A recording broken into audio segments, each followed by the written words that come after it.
Bismillahirrahmanirrahim. Assalamualaikum warahmatullahi wabarakatuh. Perkenalkan, nama saya Muhammad Basril, Prodi Pendidikan Agama Islam. Di sini saya akan menjelaskan tentang filsafat umum.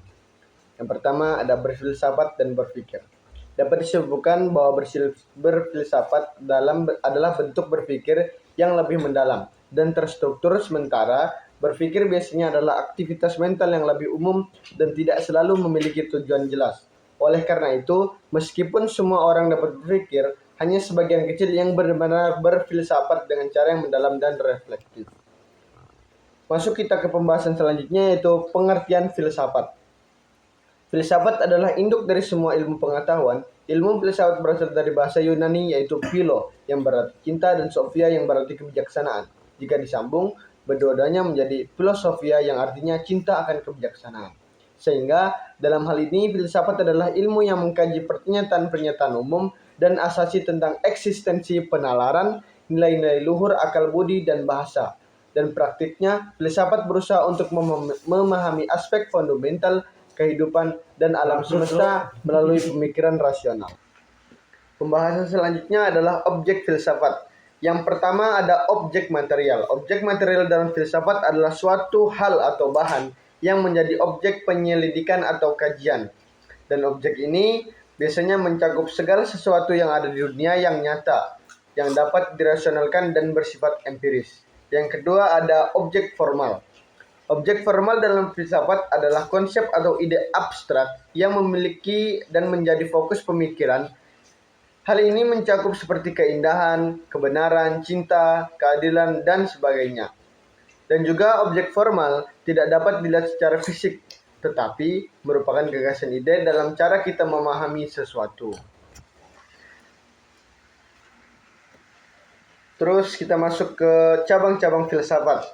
Yang pertama ada cabang metafisika filsafat yang dapat dipelajari hakikat dari realitas eksistensi dan alam semesta. Metafisika mencoba menjawab pernyataan mendasar tentang kebenaran, ruang, waktu, dan sebagainya. Yang kedua ada epistemologi.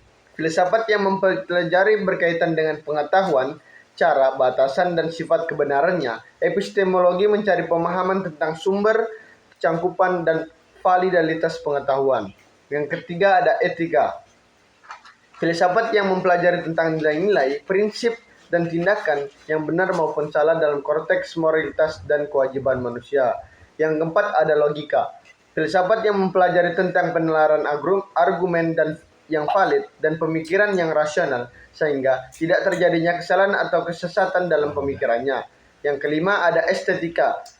Filsafat yang mempelajari tentang keindahan, seni, dan rasa estetika yang berhubungan dengan realitas. Yang keenam ada filsafat politik. Filsafat yang mempelajari tentang negara, pemerintah, kekuasaan, sistem politik, dan hak asasi manusia agar terciptanya keadilan sosial, kebebasan, dan tata pemerintahan yang baik. Masuk kita ke pembahasan selanjutnya, yaitu kedudukan ilmu, agama, dan filsafat. Yang pertama ada kedudukan ilmu, filsafat, dan agama dengan perspektif. Awalnya ilmu dan agama memiliki sumber yang sama dan tujuan yang serupa, yaitu kelangsungan hidup dalam alam semesta. Namun seiringnya waktu, ilmu mulai terpisah dari agama setelah menemukan metode yang membuatnya menjadi disiplin tersendiri. Hal ini menunjukkan bahwa meskipun memiliki akar yang sama, ilmu dan agama dapat berkembang secara terpisah melalui penalaran yang bersifat empiris dan rasional. Yang kedua ada ilmu filsafat dan agama sebagai kesatuan yang utuh. Yang kedua ada ilmu filsafat dan agama sebagai kesatuan yang utuh. Dalam hal ini, walaupun ilmu agama adalah dua entitas yang terpisah dan filsafat yang mengutamakan pemikiran, tetapi ketiganya tersebut memiliki tujuan yang serupa dan membimbing manusia menuju kebijaksanaan. Yang ketiga ada realitas antar ilmu filsafat dan agama. Memang ketiga unsur tersebut memiliki hubungan yang erat. Meskipun demikian, tidak dapat dipungkiri bahwa ketiganya merupakan entitas yang berbeda.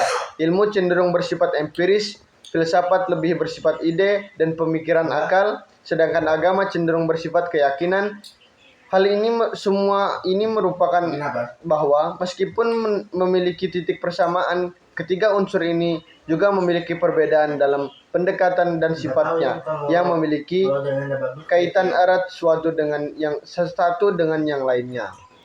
Masuk kita ke tokoh-tokoh filsafat pada masa-masanya. Yang pertama ada tokoh pada masa Yunani kuno, yaitu Thales. Thales dianggap sebagai filsuf pertama dalam tradisi Yunani. Dia bisa disebut sebagai bapak filsafat. Ia berpendapat bahwa air adalah substansi dasar dari semua hal, menandai awal dari pemikiran ilmiah. Thales juga dikenal sebagai karena kemampuannya meramalkan gerhana matahari. Yang kedua ada Pythagoras. Pythagoras terkenal dengan teorem matematika yang membawa namanya. Pythagoras juga berkontribusi dalam pemikiran filosof dan dengan mengaitkan angka dan realitas dan spiritualitas. Ia percaya bahwa bilangan adalah prinsip dasar dari segala sesuatu. Yang ketiga ada Archimedes. Sebagai murid Thales, Archimedes memperkenalkan konsep a priori atau yang tak terbatas, sehingga sumber segala sesuatu berbeda dengan gurunya yang percaya bahwa air adalah asalnya. Ia juga dikenal sebagai salah satu filsuf pertama yang membuat peta dunia. Terus tokoh masa Yunani klasik. Yang pertama ada Socrates. Socrates dianggap sebagai salah satu pendiri filsafat barat. Ia terkenal dengan metode dialektika, di mana ia menunjukkan pernyataan untuk mendorong orang lain berpikir kritis dan mengenali diri mereka sendiri. Socrates menekankan pentingnya moralitas dan pengetahuan diri. Yang kedua ada Plato. Murid Socrates ini mendirikan akademi di Athena, institusi pendidikan tertua di dunia barat. Dalam karyanya yang terkenal Republik, Plato membahas tentang keadilan dan negara ideal. Ia juga mengembangkan teori bentuk dan menyatakan bahwa dunia nyata hanya bayangan dari ide yang lebih sempurna. Yang ketiga ada Aristoteles. Ia mengembangkan konsep kebijakan sebagai jalan menuju kebahagiaan. Aristoteles juga berkontribusi pada logika dan biologi, serta mengumumkan pandangan bahwa segala sesuatu terdiri dari substansi dan bentuk. Tokoh filsafat abad pertengahan. Yang pertama ada Santo Agustinus. Santo Agustinus adalah seorang teolog dan filsuf yang sangat berpengaruh dalam pemikiran Kristen. Ia mengembangkan konsep kota Tuhan yang membedakan antara kehidupan duniawi dan spiritual. Agustinus menekankan pentingnya iman dan rahmat dalam mencapai keselamatan. Yang kedua ada Santo Thomas Aquinas. Santo Thomas Aquinas dikenal sebagai salah satu tokoh terpenting dalam tradisi skolastik.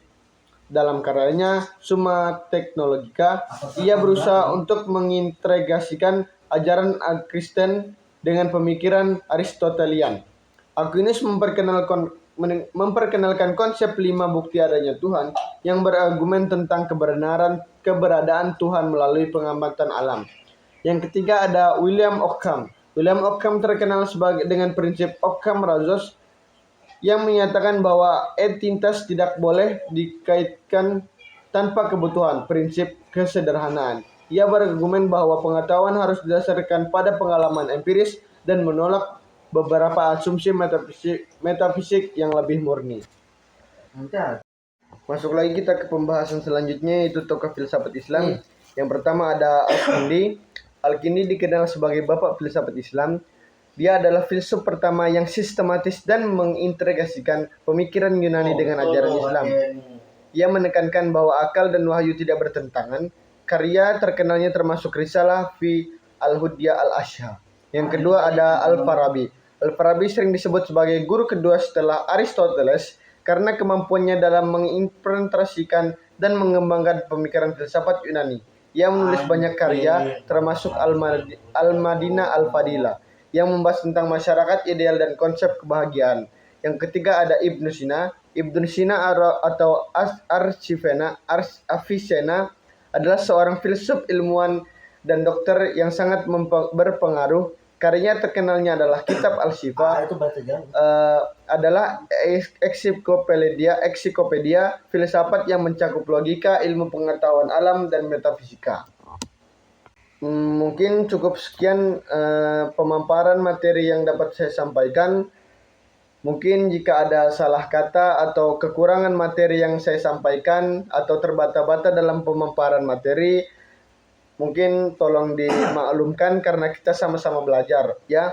Dan mungkin jika ada kesalahan atau kekurangan mohon dimaklumkan karena manusia tidak ada yang sempurna. Karena kesempurnaan hanya milik Allah Subhanahu wa taala, kita hanya berusaha menjadi yang terbaik. Mungkin itu saja yang dapat saya sampaikan. Sekian, syukron, wabillahi taufiq wal hidayah. Wassalamualaikum warahmatullahi wabarakatuh.